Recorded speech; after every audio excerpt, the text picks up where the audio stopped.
வணக்கம். மதிமுகம் செய்திகள். இன்றைய முக்கிய நிகழ்வுகளை பார்ப்பதற்கு முன்பாக தலைப்பு செய்திகளை பார்க்கலாம். கலைஞரின் 7ஆம் ஆண்டு நினைவு தினம். சென்னை மெரினாவில் உள்ள கலைஞர் நினைவிடத்தில் முதலமைச்சர் மு.க. ஸ்டாலின் அஞ்சலி. விவசாயிகளின் நலன்களில் இந்தியா ஒருபோதும் சமரசம் செய்யாது. அமெரிக்காவிற்கு பிரதமர் மோடி பதிலடி. இலங்கை கடற்படை கைது செய்த தமிழக மீனவர்கள் விடுவிக்க நடவடிக்கை வேண்டும். ஒன்றிய அமைச்சருக்கு முதலமைச்சர் கடிதம். சிறப்பு உதவி ஆய்வாளர் வெட்டி கொலை செய்யப்பட்ட வழக்கில் ஒருவர் என்கவுண்டர். காவலரை தாக்கிவிட்டு தப்ப முயன்ற போது சுட்டுக் கொல்லப்பட்டதாக தகவல்.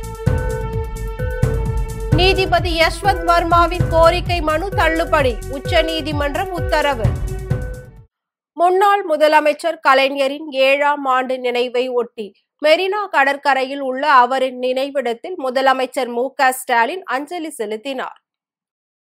முன்னாள் முதலமைச்சர் கலைஞரின் 7ஆம் ஆண்டு நினைவு தினம் அனுசரிக்கப்படுகிறது. இந்நிலையில் சென்னை அண்ணா சாலையில் உள்ள ஓமந்தூரார் மருத்துவமனை வளாகத்தில் உள்ள கருணாநிதி சிலைக்கு மாலை அணிவித்து மரியாதை செலுத்தினார். அவரை தொடர்ந்து எம்பிக்கள், அமைச்சர்கள் கலைஞர் உருவப்படத்திற்கு மரியாதை செலுத்தினர். இதனைத் தொடர்ந்து முதலமைச்சர் மு.க. ஸ்டாலின் தலைமையில் கலைஞர் கருணாநிதி நினைவிடம் வரை அமைதி பேரணி நடைபெற்றது. இதில் திமுக எம்பிக்கள், அமைச்சர்கள், எம்எல்ஏக்கள், மாமன்ற உறுப்பினர்கள், நிர்வாகிகள், ஆயிரக்கணக்கான திமுக தொண்டர்கள் பங்கேற்றனர். இறுதியாக மெரினா கடற்கரையில் உள்ள கலைஞர் கருணாநிதி நினைவிடத்தில் முதலமைச்சர் மு.க. ஸ்டாலின் மலர் தூவி அஞ்சலி செலுத்தினார். இதனிடையே அறியாமை சிறையில் இருந்து தமிழ் மண்ணை விடுவிக்க நாள்தோறும் ஒலித்த திராவிட போர்க்குரல் என கலைஞர் நினைவு நாளை ஒட்டி உதயநிதி ஸ்டாலின் தனது எக்ஸ்தல பக்கத்தில் பதிவிட்டுள்ளார். அமெரிக்க அதிபர் டிரம்பின் வரி விதிப்பை தொடர்ந்து விவசாயிகளின் நலன்களில் இந்தியா ஒருபோதும் சமரசம் செய்து கொள்ளாது என்று பிரதமர் மோடி மறைமுகமாக பதில் அளித்துள்ளார். டெல்லியில் மறைந்த புகழ்பெற்ற வேளாண் விஞ்ஞானி எம்.எஸ். சுவாமிநாதனின் நூற்றாண்டு விழாவை கொண்டாடும் வகையில் 3 நாட்கள் நடைபெறும் சர்வதேச கருத்தரங்கில் பிரதமர் நரேந்திர மோடி கலந்து கொண்டார். இந்நிகழ்வில் பேசிய அவர், இந்தியாவை பொறுத்தவரை விவசாயிகளின் நலனுக்கே முன்னுரிமை அளிக்கப்படும் என்றும், விவசாயிகள், மீனவர்கள் மற்றும் பால் பண்ணையாளர்களின் நலன்களில் இந்தியா ஒருபோதும் சமரசம் செய்து கொள்ளாது என அமெரிக்க அதிபர் டிரம்பிற்கு மறைமுகமாக பதிலடி கொடுத்துள்ளார். முன்னதாக அமெரிக்காவின் எச்சரிக்கையை மீறி ரஷ்யாவுடன் கச்சா எண்ணெய் வர்த்தகம் மேற்கொள்வதால் இந்திய பொருட்களுக்கு 50% வரி விதித்து அந்நாட்டு அதிபர் டிரம்ப் புதன்கிழமை உத்தரவிட்டார். இந்தியாவில் இருந்து அமெரிக்காவிற்கு பல்வேறு வகையான வேளாண் பொருட்களும் பால் பொருட்களும் ஏற்றுமதி செய்யப்படுகிறது. அமெரிக்காவின் வரி விதிப்பால் வேளாண் துறையும் கடுமையாக பாதிக்கப்பட்டுள்ளது. தமிழக மீனவர்கள் 14 பேரை விடுவிக்க நடவடிக்கை எடுக்க கோரி வெளியுறவுத்துறை அமைச்சர் ஜெய்சங்கருக்கு முதலமைச்சர் மு.க. ஸ்டாலின் கடிதம் எழுதியுள்ளார். தமிழகம் மற்றும் புதுவையை சேர்ந்த மீனவர்கள் எல்லை தாண்டி மீன்பிடித்ததாக கூறி இலங்கை கடற்படையால் கைது செய்யப்படும் சம்பவம் தொடர்ந்து நிகழ்ந்து வருகிறது. அதோடு மீனவர்களின் விசைப்படகுகளை பறிமுதல் செய்து அரசுடைமையாக்குவது போன்ற நடவடிக்கைகளையும் இலங்கை அரசு மேற்கொண்டு வருகிறது. இதனால் மீனவர்களின் வாழ்வாதாரம் வெகுவாக பாதிக்கப்படும் சூழலும் நிலவி வருகிறது. இந்த துயர சம்பவங்களுக்கு இடையே தமிழக மீனவர்கள் மீது இலங்கை கடற்கொள்ளையர்களும் அவ்வப்போது தாக்குதல் நடத்தி வருகின்றனர். இந்நிலையில் கடந்த புதனன்று பாம்பன் தெற்கு மீன்பிடி துறைமுகத்தில் இருந்து மீன்பிடிக்க சென்ற 14 தமிழக மீனவர்களை படகுடன் இலங்கை கடற்படை சிறைப்பிடித்தது. இந்நிலையில் கைதான தமிழக மீனவர்கள் 14 பேரை விடுவிக்க நடவடிக்கை எடுக்க கோரி வெளியுறவுத்துறை அமைச்சர் ஜெய்சங்கருக்கு முதலமைச்சர் மு.க. ஸ்டாலின் கடிதம் எழுதியுள்ளார். அதில் இந்த ஆண்டில் 17வது முறையாக தமிழ்நாடு மீனவர்கள் இலங்கை கடற்படையால் சிறைப்பிடித்துள்ளதாக சுட்டிக்காட்டிய முதலமைச்சர், கைது செய்யப்பட்ட அனைத்து மீனவர்களையும் மீன்பிடி படகுகளையும் விரைவில் விடுவிப்பதற்கு தேவையான நடவடிக்கை எடுக்க வலியுறுத்தியுள்ளார். உடுமலையில் விசாரணைக்காக சென்ற சிறப்பு உதவி ஆய்வாளர் படுகொலை சம்பவத்தில் தொடர்புடைய மணிகண்டன் என்பவர் போலீஸ் என்கவுண்டரில் சுட்டு கொலை செய்யப்பட்டார். திருப்பூர் மாவட்டம் உடுமலை அடுத்த குடிமங்கலம் பகுதியில் தந்தை மகன் இடையே தகராறு ஏற்பட்டது. இது குறித்த தகவலின் அடிப்படையில் அப்பகுதியில் ரோந்து பணியில் ஈடுபட்டிருந்த சிறப்பு காவல் உதவி ஆய்வாளர் சண்முகவேல் அங்கு சென்றுள்ளார். அப்போது மது போதையில் இருந்த தந்தை மற்றும் மகன்கள் இருவரும் எஸ்ஐ சண்முகவேலை அரிவாளால் வெட்டி கொலை செய்துள்ளனர். கொலை செய்துவிட்டு தப்பி ஓடியுள்ளனர். முன்னதாக தந்தை மகன் சண்டையை பிரித்து ஆம்புலன்ஸில் அனுப்பி வைக்க சண்முகவேல் ஏற்பாடு செய்ததாக கூறப்படுகிறது. இதனால் ஆத்திரத்தில் எஸ்ஐ சண்முகவேலை வெட்டி கொன்ற நிலையில் மற்றொரு காவலரையும் கொலை செய்ய முயன்றதாக தெரிவிக்கப்பட்டுள்ளது. இந்நிலையில் தலைமறைவான தந்தை மூர்த்தி, மகன்கள் தங்கபாண்டியன் மற்றும் மணிகண்டனை பிடிக்க 5 தனிப்படைகள் அமைத்து தீவிர விசாரணை நடைபெற்று வந்த நிலையில் தந்தை மூர்த்தி, மகன் தங்கபாண்டி காவல் நிலையத்தில் சரணடைந்தனர். இந்நிலையில் சிறப்பு உதவி காவல் ஆய்வாளர் சண்முகவேல் கொலை வழக்கில் தேடப்பட்டு வந்த குற்றவாளி மணிகண்டனை போலீசார் புதன்கிழமையன்று இரவு கைது செய்தனர். இதனை அடுத்து மணிகண்டனை விசாரணைக்காக சம்பவ இடத்திற்கு அழைத்து சென்ற நிலையில் உதவி ஆய்வாளர் சரவணகுமாரை தாக்கிவிட்டு தப்ப முயன்ற போது போலீசாரால் சுட்டுக் கொல்லப்பட்டார். அவரது உடல் உடுமலை அரசு மருத்துவமனையில் வைக்கப்பட்டுள்ளது. மேலும் காயமடைந்த உதவி ஆய்வாளர் சரவணகுமார் உடுமலை அரசு மருத்துவமனையில் சிகிச்சைக்காக அனுமதிக்கப்பட்டுள்ளார். கட்டுக்கட்டாக பணம் கைப்பற்றப்பட்ட வழக்கில் தன் மீதான நடவடிக்கைக்கு தடை கேட்ட நீதிபதி யஷ்வந்த் வர்மாவின் கோரிக்கையை உச்சநீதிமன்றம் நிராகரித்தது. டெல்லி உயர்நீதிமன்ற நீதிபதியாக இருந்த யஷ்வந்த் வர்மா வீட்டில் கடந்த மார்ச் மாதம் நள்ளிரவில் தீ விபத்து ஏற்பட்டது. தீயணைப்பு படையினர் சென்று தீயை அணைத்த போது வீட்டின் ஒரு அறையில் பாதி எரிந்த நிலையில் மூட்டை மூட்டையாக 500 ரூபாய் நோட்டுகள் கண்டெடுக்கப்பட்டன. இது நாடு முழுவதும் பெரும் அதிர்ச்சியை ஏற்படுத்தியது. இதனை அடுத்து நீதிபதி வீட்டில் கட்டுக்கட்டாக ரூபாய் நோட்டுகள் சிக்கிய விவகாரம் குறித்து விசாரிக்க குழு ஒன்றை உச்சநீதிமன்றம் அமைத்தது. இதனிடையே தனக்கு எதிரான உள் விசாரணையின் சட்டப்பூர்வ செல்லுபடியை எதிர்த்து நீதிபதி யஷ்வந்த் வர்மா நீதிமன்றத்தில் மனு தாக்கல் செய்தார். இந்த வழக்கை விசாரணை செய்த உச்சநீதிமன்ற நீதிபதிகள் தீபங்கர் தத்தா மற்றும் ஏஜி மாசி ஆகியோர் அடங்கிய அமர்வு யஷ்வந்த் வர்மாவின் மனுவை தள்ளுபடி செய்து மனு மீதான தீர்ப்பை தேதி குறிப்பிடாமல் ஒத்திவைத்தனர். அன்புமணி நிறைய பொய்களையும் கட்டுக்கதைகளையும் கட்சி தொண்டர்களிடம் பரப்பி வருவதாக பாமக நிறுவனர் ராமதாஸ் குற்றம் சாட்டியுள்ளார். தைலாபுரத்தில் செய்தியாளர்களை சந்தித்து பேசிய பாமக நிறுவனர் ராமதாஸ், அன்புமணி நிறைய பொய்களையும் கட்டுக்கதைகளையும் கட்சி தொண்டர்களிடம் பரப்பி வருவதாக குற்றம் சாட்டினார். தன்னை ஐயா என்று சொன்னவர்களை ராமதாஸ் என்று சொல்ல வைத்தது அன்புமணிதான் என அவர் வேதனை தெரிவித்துள்ளார். மேலும் தைலாபுரம் வீட்டுக்கு தன்னை சந்திக்க அன்புமணி வரவில்லை என்று கூறிய அவர் பாமகவை பறிக்க சூழ்ச்சி செய்வதாகவும் குற்றம் சாட்டியுள்ளார். தொடர்ந்து பேசிய ராமதாஸ், பணம் கொடுத்து சமூக வலைதளங்களில் தன்னை பற்றி தவறாக எழுத சொல்வதாகவும் எதிரிகள் கூட இவ்வளவு கேவலமான விமர்சனங்களை வைத்ததில்லை என்று வேதனை தெரிவித்தார். திண்டுக்கல் மாவட்டம் செம்பட்டி அருகே ஆட்டோ மீது அரசு பேருந்து மோதிய விபத்தில் பெண் ஒருவர் சம்பவ இடத்திலேயே பரிதாபமாக உயிரிழந்தார். வத்தலகுண்டு பெத்தானியாபுரத்தை சேர்ந்தவர் மலைச்சாமி. இவரது மனைவி ராஜலட்சுமிக்கு உடல்நிலை பாதிக்கப்பட்டதால் ஒட்டன்சத்திரத்தில் உள்ள தனியார் மருத்துவமனைக்கு சிகிச்சைக்காக அழைத்து சென்றனர். அவர்களுடன் தந்தை ராமன் மற்றும் தாய் கருப்பாயி ஆகியோரும் சென்றனர். தொடர்ந்து செம்பட்டி அடுத்த வத்தலகுண்டு சாலையில் பாளையங்கோட்டை பிரிவு அருகே சென்று கொண்டிருந்த போது குமுளி நோக்கி வந்த அரசு பேருந்து ஆட்டோ மீது பயங்கரமாக மோதியது. இதில் ஆட்டோ அப்பளம் போல் நொறுங்கியது. இந்த விபத்தில் ராஜலட்சுமி உடல் நசுங்கி சம்பவ இடத்திலேயே உயிரிழந்தார். மேலும் படுகாயமடைந்த ராமன், கருப்பாயி மற்றும் ஓட்டுநர் ஜெயராம் ஆகிய 3 பேரும் மருத்துவமனையில் சிகிச்சைக்காக அனுமதிக்கப்பட்டுள்ளனர். இந்த சம்பவம் தொடர்பாக வழக்கு பதிவு செய்த செம்பட்டி போலீசார் அரசு பேருந்து ஓட்டுநர் நாராயணசாமியிடம் விசாரணை மேற்கொண்டு வருகின்றனர். முன்னாள் முதலமைச்சர் கலைஞர் கருணாநிதியின் 7ஆம் ஆண்டு நினைவு தினத்தை அனுசரிக்கும் வகையில் சென்னை சோழிங்கநல்லூரில் அவரது திரு உருவ படத்திற்கு எம்பி தமிழச்சி தங்கபாண்டியன் மாலை அணிவித்து மரியாதை செலுத்தினார்.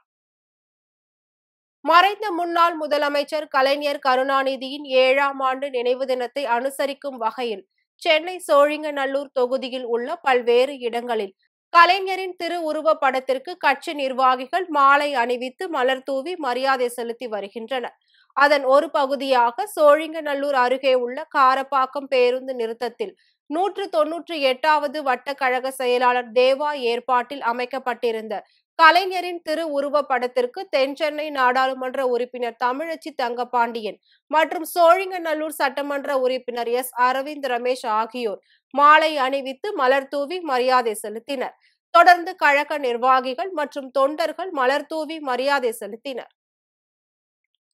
ராசிபுரம் அருகே கருப்பசாமி கோவில் திருவிழாவில் 2000க்கும் மேற்பட்டோருக்கு சமபந்தி விருந்து அளிக்கப்பட்டது. நாமக்கல் மாவட்டம் ராசிபுரம் அடுத்த வடுகம் பகுதியில் அருள்மிகு கருப்பசாமி அருள்மிகு தாவாயம்மன் கோவிலானது அமைந்துள்ளது. இக்கோவிலில் ஆடி மாதத்தில் திருவிழா நடைபெறுவது வழக்கம். அந்த வகையில் இந்த மாதம் திருவிழாவானது நடைபெற்றது. இந்த திருவிழாவில் வேண்டுதல் வைத்து காணிக்கையாக செலுத்தப்பட்ட ஆடு கோழிகளை பலியிட்டு கறி சமைக்கப்பட்டது.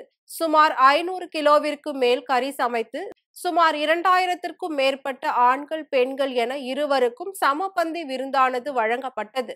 இந்நிகழ்வில் சுற்று வட்டார பகுதியில் இருந்து திரளான மக்கள் கலந்து கொண்டு சுவாமி தரிசனம் செய்தனர். ராணிப்பேட்டை மாவட்டம் சோளிங்கர் வட்டாட்சியர் அலுவலகம் முன்பு பல்வேறு கோரிக்கைகளை வலியுறுத்தி கிராம நிர்வாக அலுவலர்கள் ஆர்ப்பாட்டத்தில் ஈடுபட்டனர்.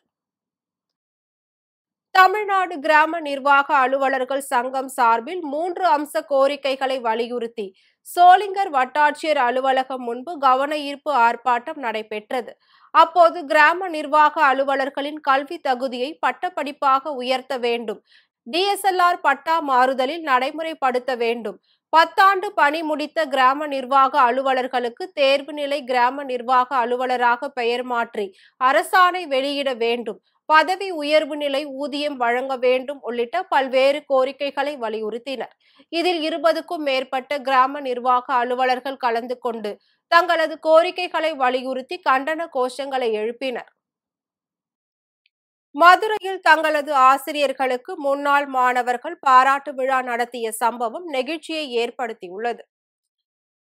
தேனி மாவட்டம் பச்சை கூமாச்சி கிராமத்தில் செயல்பட்டு வரும் அரசு உதவி பெறும் ஆரம்ப பள்ளியில் தலைமை ஆசிரியராக இருந்தவர் அருள்சாமி. இவரது மனைவி மாரியம்மாள் 5ஆம் வகுப்பு ஆசிரியராக இருந்தார். இந்நிலையில் ஆசிரியர் தம்பதியினரின் 55வது திருமண நாள் மற்றும் தலைமை ஆசிரியரின் 80வது பிறந்த நாளை முன்னிட்டு அவர்களிடம் 1990ஆம் ஆண்டு படித்த முன்னாள் மாணவர்கள் மதுரை விளாங்குடியில் பாராட்டு விழா நடத்தினர். அப்போது ஆசிரியர் தம்பதியினரை பூங்கொத்து கொடுத்து வரவேற்று தங்களது குடும்பத்தினரை அறிமுகப்படுத்தினர். இந்த பாராட்டு விழாவில் 4 தலைமுறையினர் உற்சாகத்துடன் கலந்து கொண்டு குடும்ப விழாவாக கொண்டாடியது நெகிழ்ச்சியை ஏற்படுத்தியுள்ளது. இந்திய ராணுவ பணியில் 22 ஆண்டுகள் பணியாற்றி சொந்த ஊர் திரும்பிய ராணுவ வீரருக்கு மதுரையில் உற்சாக வரவேற்பு அளிக்கப்பட்டது. மதுரை திருப்பரங்குன்றம் தாலுகா வேடர் புளியங்குளம் பகுதியை சேர்ந்தவர் ராஜேந்திர பிரபு. இவர் இந்திய ராணுவ பணியில் 22 ஆண்டுகள் பணியாற்றியுள்ளார். இந்நிலையில் சொந்த ஊர் திரும்பிய ராணுவ வீரர் ராஜேந்திர பிரபுவிற்கு மதுரை ரயில் நிலையம் அருகே அவரது குடும்பத்தினர் மற்றும் உறவினர்கள் மேல தாளங்கள் முழங்க உற்சாக வரவேற்பு அளித்தனர். மேலும் ராணுவ வீரரை கௌரவிக்கும் விதமாக ரயில் பயணிகள் மற்றும் ஆட்டோ ஓட்டுநர்கள் அவருக்கு வாழ்த்து தெரிவித்து வரவேற்றனர். தொடர்ந்து செய்தியாளர்களை சந்தித்த ராணுவ வீரர் ராஜேந்திர பிரபு, நாட்டிற்காக 22 ஆண்டுகள் பணியாற்றி பணி நிறைவு செய்து வந்துள்ள எனக்கு இந்திய ராணுவத்தில் பணியாற்றிய நாட்கள் பசுமை நிறைந்ததாக மனநிறைவை அளிப்பதாக இருக்கிறது என்று கூறினார்.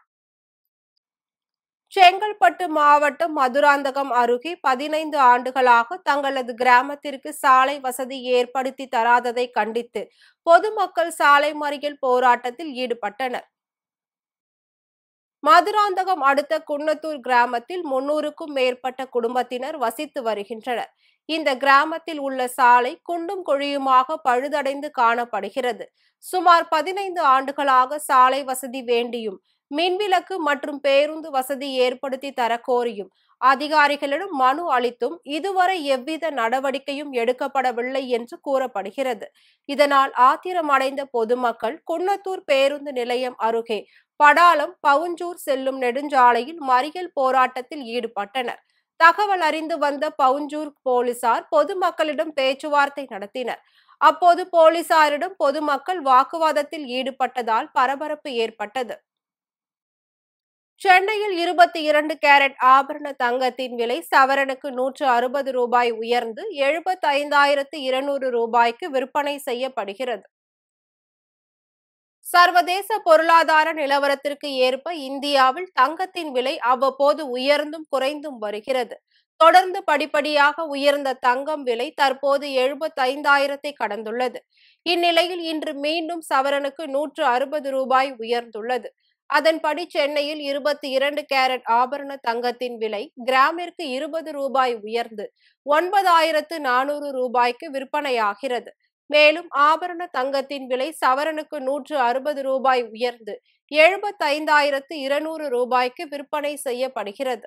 அதேபோல் வெள்ளியின் விலையும் கிராமிற்கு 1 ரூபாய் உயர்ந்து 1 கிராம் வெள்ளியின் விலை 127 ரூபாய்க்கும் 1 கிலோ வெள்ளியின் விலை 1,27,000 ரூபாய்க்கும் விற்பனையாகிறது. இந்தியா இன்னும் பல இரண்டாம் நிலை தடைகளை பார்க்க போகிறது என அமெரிக்க அதிபர் டிரம்ப் மிரட்டல் விடுத்துள்ளார். அமெரிக்க அதிபர் டிரம்ப் கடந்த ஏப்ரல் 2ஆம் தேதி இந்தியா உட்பட பல்வேறு நாடுகளில் இருந்து அமெரிக்காவில் இறக்குமதியாகும் பொருட்களுக்கு கூடுதல் வரி விதிக்கும் அறிவிப்பை வெளியிட்டார். பின்னர் அந்த நாடுகள் அமெரிக்காவுடன் வர்த்தக ஒப்பந்தம் செய்து கொள்ள கால அவகாசம் அளிக்கும் வகையில் கூடுதல் வரியை ஆகஸ்ட் 1ஆம் தேதி வரை அமெரிக்கா நிறுத்தி வைத்தது. தொடர்ந்து ஆகஸ்ட் 1ஆம் தேதி 68 நாடுகள் மற்றும் ஐரோப்பிய யூனியன் பொருட்கள் மீது கூடுதல் வரி அறிவிப்பை டிரம்ப் வெளியிட்டார். அதன்படி இந்திய பொருட்கள் மீது டிரம்ப் 25% வரி விதித்தார். இந்நிலையில் இந்தியா உள்ளிட்ட 68 நாடுகள் மற்றும் ஐரோப்பிய யூனியன் மீதான கூடுதல் வரி இன்று முதல் அமலுக்கு வந்தது. இருப்பினும் இந்தியா மீதான வரி விகிதத்தை மேலும் உயர்த்த போவதாக டிரம்ப் எச்சரிக்கை விடுத்துள்ளார். இது தொடர்பாக பேசிய டிரம்ப், ரஷ்யாவில் இருந்து எண்ணெய் வாங்கியதற்காக சீனா மீது வரி விதிக்கப்படலாம் என கூறியுள்ளார். இந்தியா மீது வரி விதித்து 8 மணி நேரம்தான் ஆகியுள்ளது என கூறியுள்ள அவர், இன்னும் பல இரண்டாம் நிலை தடைகளை பார்க்க போகிறீர்கள் என எச்சரிக்கை விடுத்துள்ளார். மீண்டும் தலைப்பு செய்திகள்.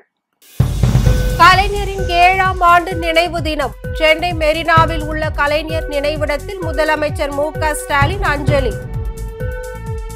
விவசாயிகளின் நலன்களில் இந்தியா ஒருபோதும் சமரசம் செய்யாது. அமெரிக்காவிற்கு பிரதமர் மோடி பதிலடி.